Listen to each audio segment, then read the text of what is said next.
ஆகியவை மருத்துவ மாணவர் சேர்க்கையில் நீட் தேர்வை கொண்டு வந்துச்சு.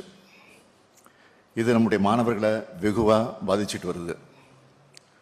மாநில அரசுகளால் தொடங்கப்படக்கூடிய மருத்துவக் கல்லூரிகளில் எப்படி அந்த மாநில மாணவர்களை சேர்க்கணும் என்பது குறித்து முடிவு செய்யக்கூடிய உரிமையை மாநில அரசுகளிலிருந்து ஒன்றிய அரசு பறிச்சிடுச்சு.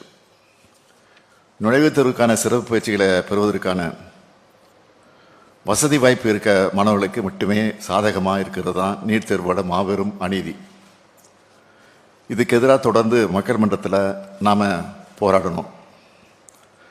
ஆட்சி பொறுப்பேற்ற பிறகு 2021ஆம் ஆண்டு முதல் மாபெரும் சட்ட போராட்டத்தை தொடங்கணும். ஒன்றிய அரசால் நடத்தப்படுகிற நீட் தேர்வால் சமுதாயத்தில் பின்தங்கி இருக்கக்கூடிய மாணவர்களுக்கு பாதிப்பு ஏற்பட்டுள்ளதா என்பதை கண்டறிந்து அறிக்கை வழங்க ஓய்வு பெற்ற நீதியரசர் டாக்டர் ஏ.கே. ராஜன் தலைமையில் ஒரு குழு அமைச்சோம். சமுதாயத்தில் பின்தங்கிய மருத்துவக் கல்வியை பெறும் கனவுக்கு இடையூறாகவும் சமூக பொருளாதாரத்தில் வளம் மிகுந்த பிரிவினருக்கு சாதகமாகவும் இருந்து MBBS மற்றும் உயர் மருத்துவ படிப்புகளில் இருக்கிற பலதரப்பட்ட சமூக பிரதிநிதித்துவ நீட் தேர்வு குறைச்சிருக்குன்னு இந்த குழு தெரிவித்தது. எனவே 2006ஆம் ஆண்டு தமிழ்நாடு தொழில்சார் கல்வி நிறுவனங்களில் சேர்க்கை சட்டம் மாதிரியான ஒரு சட்டத்தை மாநில அரசு நிறைவேற்றி அதுக்காக குடியரசுத் தலைவரோட ஒப்புதலை பெறலாம்னு இந்த குழு பரிந்துரை செஞ்சுது. இந்த விரிவான பரிந்துரைகளை செயல்படுத்த நடவடிக்கை மேற்கொள்ள அமைக்கப்பட்ட அரசு செயலாளர்கள் கொண்ட குழு நீட் விலக்கு சட்டத்தை உருவாக்க பரிந்துரை செஞ்சிச்சு. இதோட தொடர்ச்சியாக நீட் தேர்வை ரத்து செய்கிற சட்டத்தை 13/9/2021 அன்று நான் முன்மொழிஞ்சேன். அந்த சட்ட முன்வடிவை குடியரசுத் தலைவர் ஒப்புதலுக்காக மாநில ஆளுநருக்கு அனுப்பி வச்சோம். இந்த சட்ட முன்வடிவை உடனடியாக ஆளுநர் குடியரசுத் தலைவருக்கு அனுப்பி வச்சிருக்கணும். ஆனால் அவர் தன்னோட அரசியல் சட்ட கடமை செய்யாமல் அரசியல் செய்ய ஆரம்பித்தார் என்பதை வேதனையோடு பதிவு செய்கிறேன். ஆனால் நாமும் சளைக்காமல் அந்த சட்டத்துக்கு ஒப்புதல் பெற கடுமையாக போராடணும். இந்த நிலையில் 1/2/2022 அன்று அதை திருப்பி அனுப்பினார். உடனடியாக 5/2/2022 அன்று இதே மாதிரியான சட்டமன்ற அனைத்து கட்சி தலைவரான ஆலோசனை கூட்டத்தை நாம் நடத்தணும். அதில் இந்த சட்டமுறை மீண்டும் நிறைவேற்றி ஆளுநர் அவர்களுக்கு மீண்டும் அனுப்புறதுன்னு ஒரு மனதாக தீர்மானம் நிறைவேற்றணும்.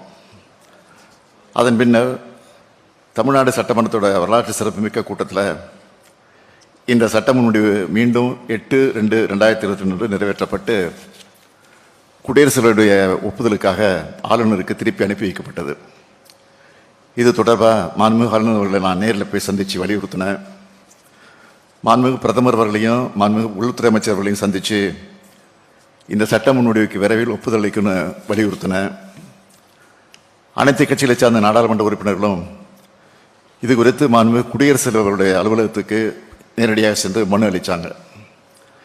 இந்த தொடர் முயற்சியோட பயணம் ஒரு வரலாற்று நிகழ்வாக நாம் சட்டமன்றத்தில் மீண்டும் நிறைவேற்றி அனுப்பி வச்ச நீட் விலக்கு சட்ட முன்வடிவை ஒன்றிய உள்துறை அமைச்சகத்துக்கு மாண்புமிகு ஆளுநர் அவர்கள் அனுப்பி வச்சார் என்ற செய்தியை 4/5/2022 அன்று சட்டமன்றத்தில் நான் பகிர்ந்து கொண்டேன். நீட் விலக்கு தொடர்பான நம்முடைய போராட்டத்தோட அடுத்த கட்டமாக ஒன்றிய அரசை வலியுறுத்தி இந்த சட்ட முன்வடிவுக்கு மாண்புமிகு குடியரசுத் தலைவருடைய ஒப்புதலை பெறுவதற்கான எல்லா முயற்சிகளும் மேற்கொள்ளப்பட்டது. இது குறித்து ஒன்றிய அரசோட சுகாதாரத்துறை, ஆயுஷ் துறை, உள்துறை, உயர்கல்வித்துறைன்னு பல்வேறு அமைச்சகங்கள் கூறிய எல்லா விளக்கங்களுக்கும் தமிழ்நாடு அரசு உடனுக்குடன் உரிய விளக்கங்களை அளிச்சிருக்கு.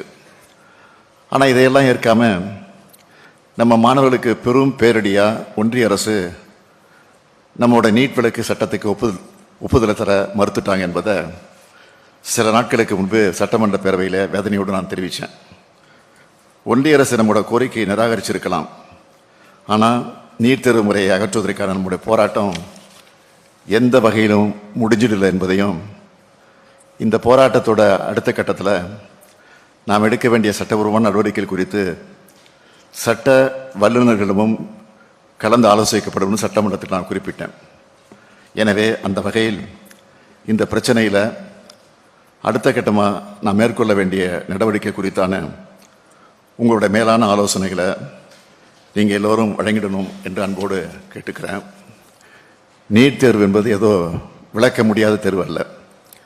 பயிற்சி மையங்களுடைய நலனுக்காக யாரோ சிலர் தங்களுடைய சுயநலனுக்காக சொல்லி ஒன்றிய அரசை தவறாக வழிநடத்தி நடத்த தேர்வு அது.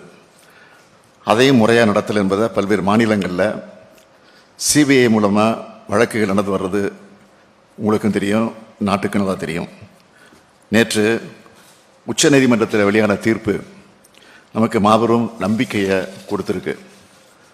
நமது சட்ட போராட்டத்தை தொய்வில்லாமல் தொடர்ந்து நடத்தினா நீட் தேர்விலிருந்து விலக்கு பெற முடியும் என்ற நம்பிக்கை எனக்கு இருக்கு. எனவே இப்பொழுது வரைவு தீர்மானத்தை நம்முடைய துணை முதலமைச்சர் அவர்கள் உங்களிடத்திலே படிப்பார்கள். அந்த தீர்மானத்தின் மீது அனைவரும் சுருக்கமாக தங்களுடைய ஆலோசனைகளை வழங்கிட வேண்டும் என்று கேட்டு என் உரையை நிறைவு செய்கிறேன். நன்றி, வணக்கம்.